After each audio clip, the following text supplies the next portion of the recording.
Set in the shadow of the Rocky Mountains is Denver, Colorado. It is the home of one of the National Football League's finest teams, the Denver Broncos. In 1985, the Broncos were the defending Western Division champions, and their head coach, Dan Reeves, was the winningest coach in the history of the franchise. Together with club president Pat Bowlen and general manager John Beek, Reeves had worked diligently to create this latest Rocky Mountain masterpiece.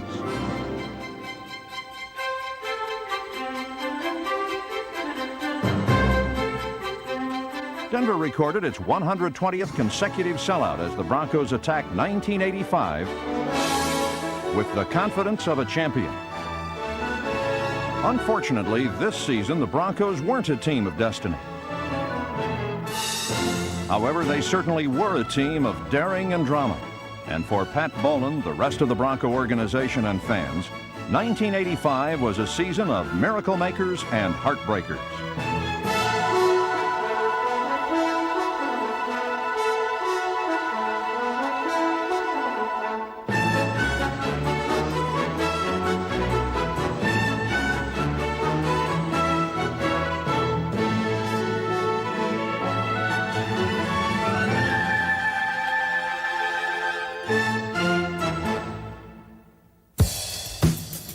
Against the Los Angeles Rams on opening day, Denver lost 20-16.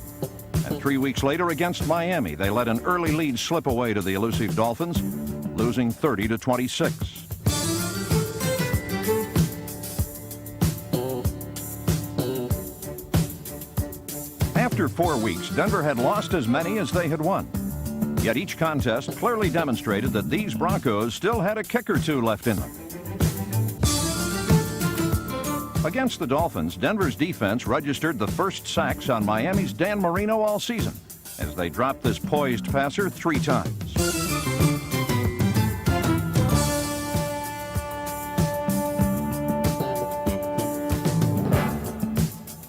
Even in defeat, these Broncos never lost their poise, and wins over Atlanta and New Orleans proved that Denver could still beat the teams they were supposed to beat.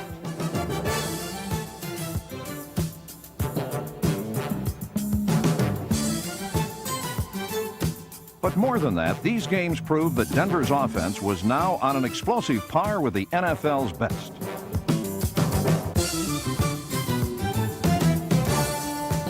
The Broncos were averaging 30 points a game, results that began up front in the offensive line.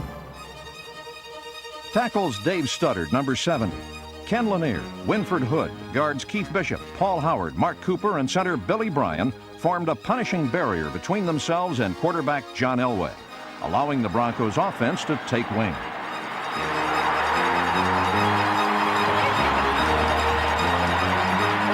Denver's passing attack soared on the strength of John Elway's arm, and his mobility bought additional time and created better blocking angles for his blockers. Elway counted on the sure hands of his tight ends Clarence Kay, number 88, and James Wright, who caught 57 passes between them. 61 times he connected with Steve Watson, number 81, who led the club in receptions for the 3rd straight season.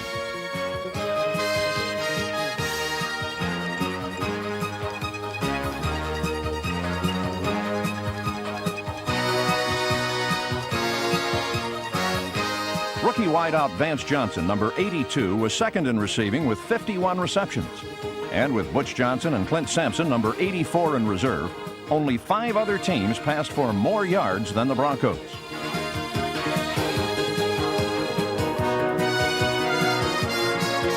Throughout 1985, the Broncos found many interesting ways to advance the football through the air.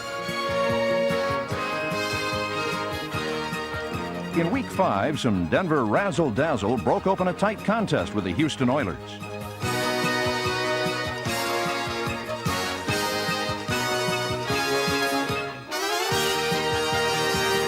The Broncos pulled away to a 31-20 victory, and with a record of 3-2, the winning was just beginning in Denver.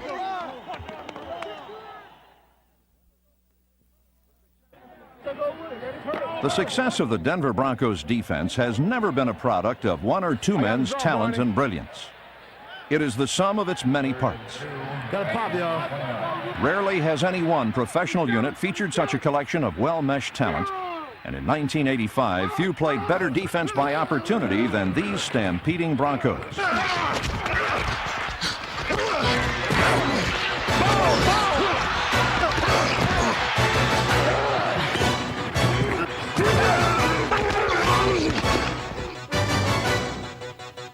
The Broncos' defense, cooked up by assistant head coach Joe Collier, is as aggressive as it is difficult for opponents to figure out.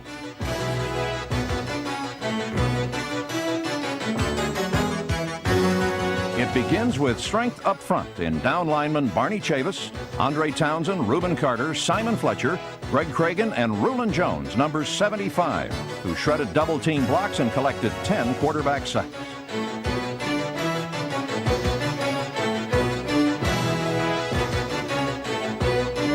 Jones earned a trip to the Pro Bowl, as did Carl Mecklenburg, number 77, who was part linebacker and part defensive lineman. Starting only the last 9 games, this former 12th-round draft choice posted 13 sacks, the 4th highest total in the AFC.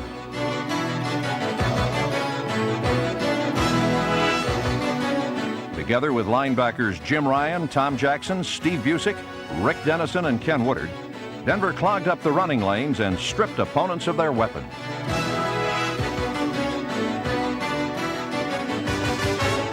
Denver's defensive backs were just as aggressive. Dennis Smith, number 49, played strong safety, but he hit like a linebacker. Smith and the rest believed that the football was the property of the man holding it at the end of the play, not the beginning. Cornerback Mike Harden, number 31, led the team in interceptions. And free safety Steve Foley was tied for second with cornerback Louis Wright, number 20.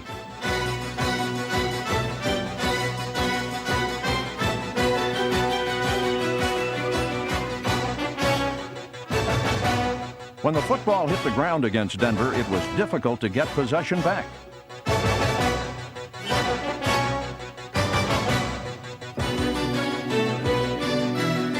After beating the Indianapolis Colts, Denver shook down the Seattle Seahawks in a defensive struggle that wasn't decided until overtime.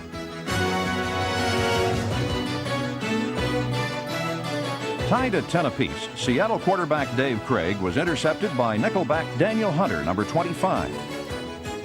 It was the Broncos' 3rd interception of the day and gave kicker Rich Carlos the opportunity to win the game. We are tied in overtime, 10-10. Carlos to attempt a field goal, that would win it. The snap, the ball is down, the kick by Carlos. It's good and the Broncos win. Denver 13, Seattle 10. Once again, Denver's special teams had delivered when it counted.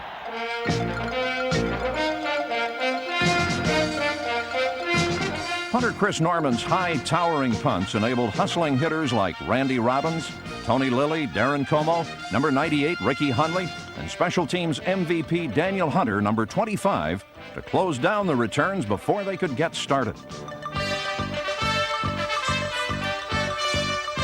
Much like the defense, the special teams were opportunistic, something that was evident in the 8th week in Kansas City. Randy Robbins blocked 2 Chiefs punts in 1 game.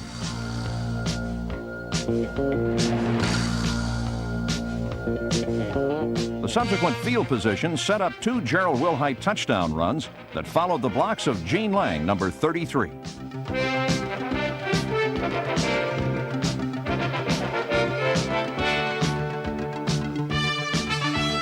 Denver rode to a 30-10 victory, spurred on by the depth of their backfield.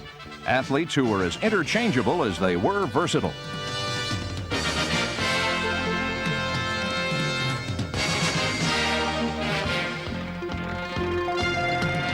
Sammy Winder, number 23, led the club in rushing and touchdowns.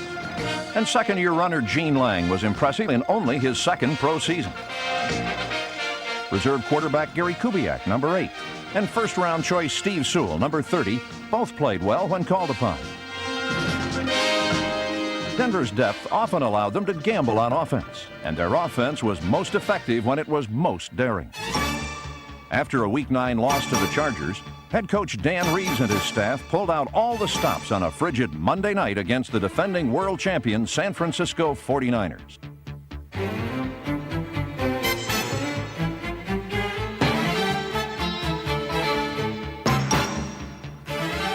John Elway threw 2 touchdown passes, one to Gene Lang, number 33, and another one to Steve Watson, number 81.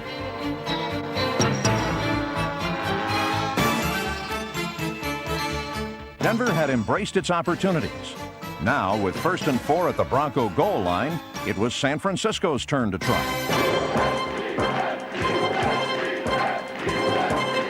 Quite often at the goal line, if you can stop the first play, you've got a fighting chance to stop the next 3 because you've sown some doubt.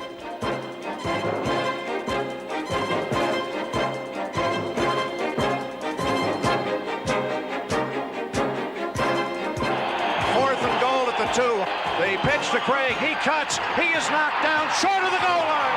Broncos have held. Take over at the 1. Throughout the evening, Denver kept 49er quarterback Joe Montana on ice.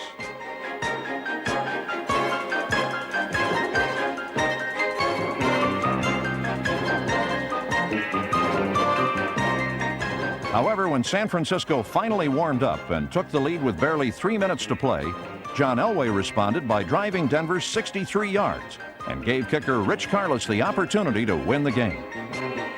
Denver won it 17-16, and with a record of 7-3, they were on the road to another Western Division title. However, one breakdown during their final 6 games would turn these miracle makers into heartbreakers.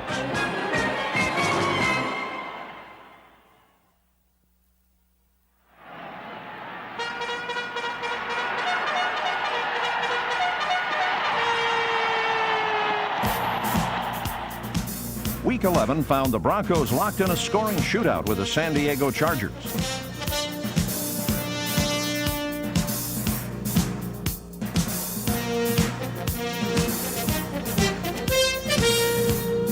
Dan Fouts and John Elway traded scoring passes, and Gene Lang followed playbook perfect blocking for another score as the game was tied at the end of regulation time.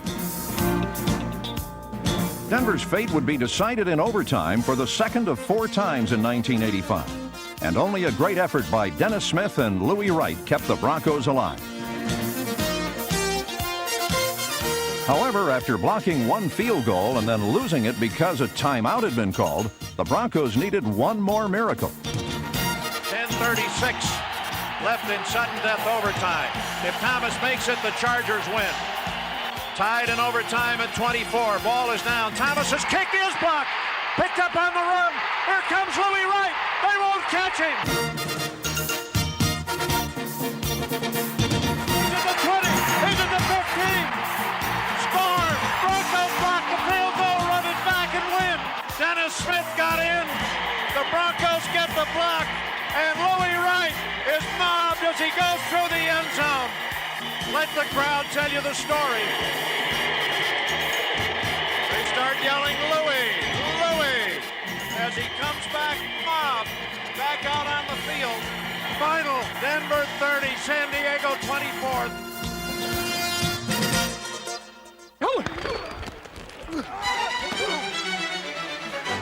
2 weeks later in Pittsburgh, the Broncos would be miracle makers once more.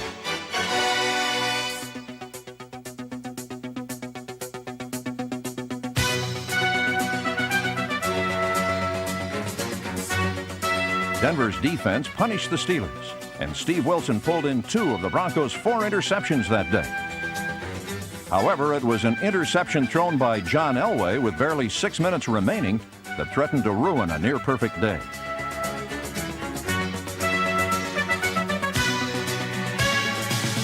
Most quarterbacks who had just thrown the lead away would have been unnerved, but not John Elway.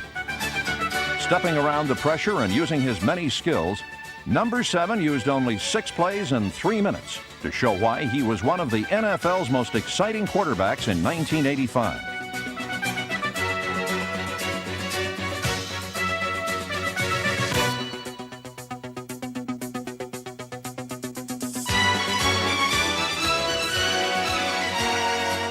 Steve Sewell's second touchdown of the day lifted Denver to a 24-23 lead. And then Mike Harden made it final.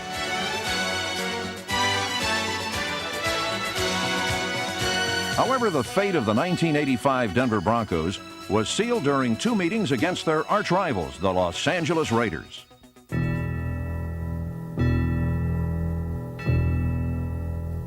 The Broncos' inability to contain Marcus Allen led to a 31-28 overtime loss in the Coliseum in Week 12.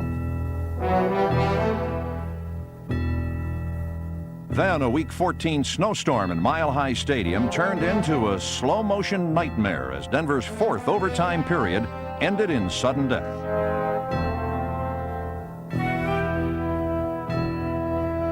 Denver's playoff hopes were suddenly out of their own hands, and these miracle makers were looking more like heartbreakers.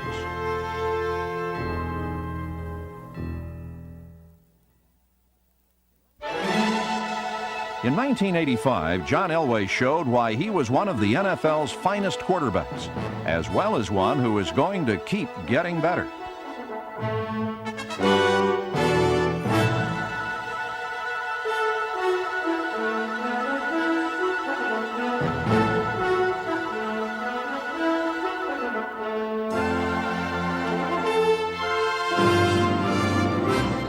Throughout the season, Elway brought havoc against opponents with his arm and his legs. Number 7 was Denver's Houdini with a rifle, who escaped often enough and shot straight enough to keep the Bronco offense moving goalward.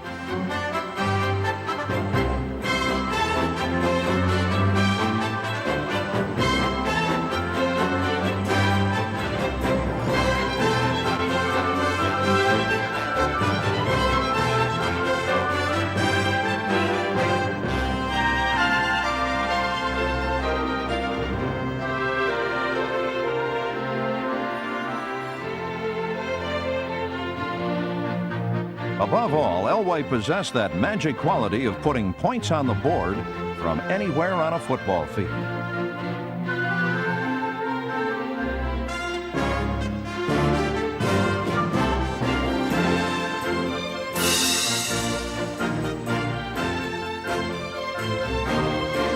However, Elway's greatness was often most evident on his worst days. Against the Kansas City Chiefs in Week 15, he threw 5 interceptions. But by now, Elway's teammates knew that their quarterback could steer himself and his team in the right direction, even when everything else seemed to be spinning out of control.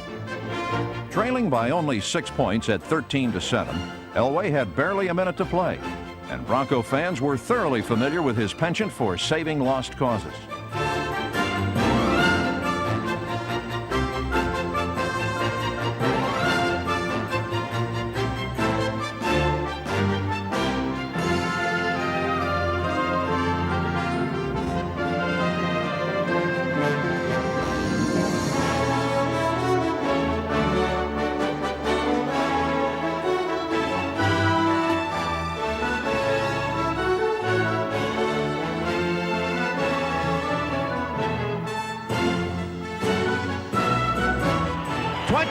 Seconds to go.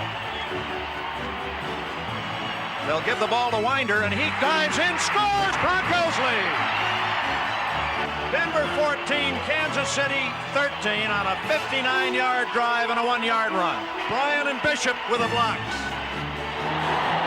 Denver's playoff hopes were still alive, but in order to keep them breathing, they would have to leave the friendly confines of Mile High Stadium and travel to the deafening roar of the Kingdome for a Friday night battle with the Seattle Seahawks.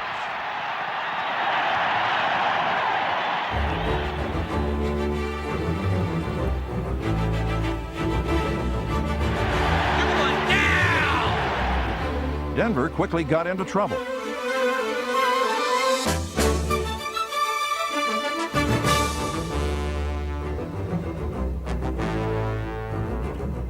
The Broncos spent the first quarter watching the Seahawks build a 17-0 lead. But those who had a feel for the heartbeat of this team knew well that the pulse of the game could change rapidly. Come on, offense, let's get it started! Against all odds, the Broncos started building a comeback.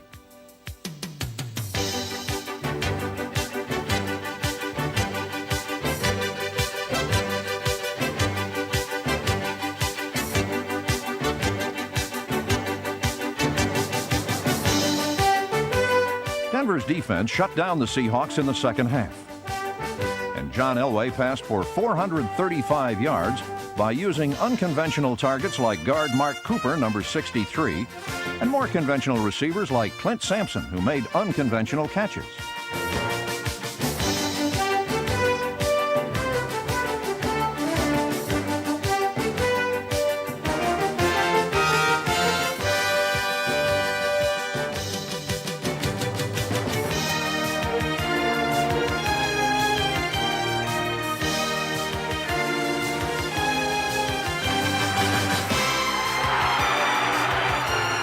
Finally, with a little over 2 minutes to go, the Broncos pulled even at 24. Then, during their final possession, Denver had to draw on all their determination and character to earn this amazing victory.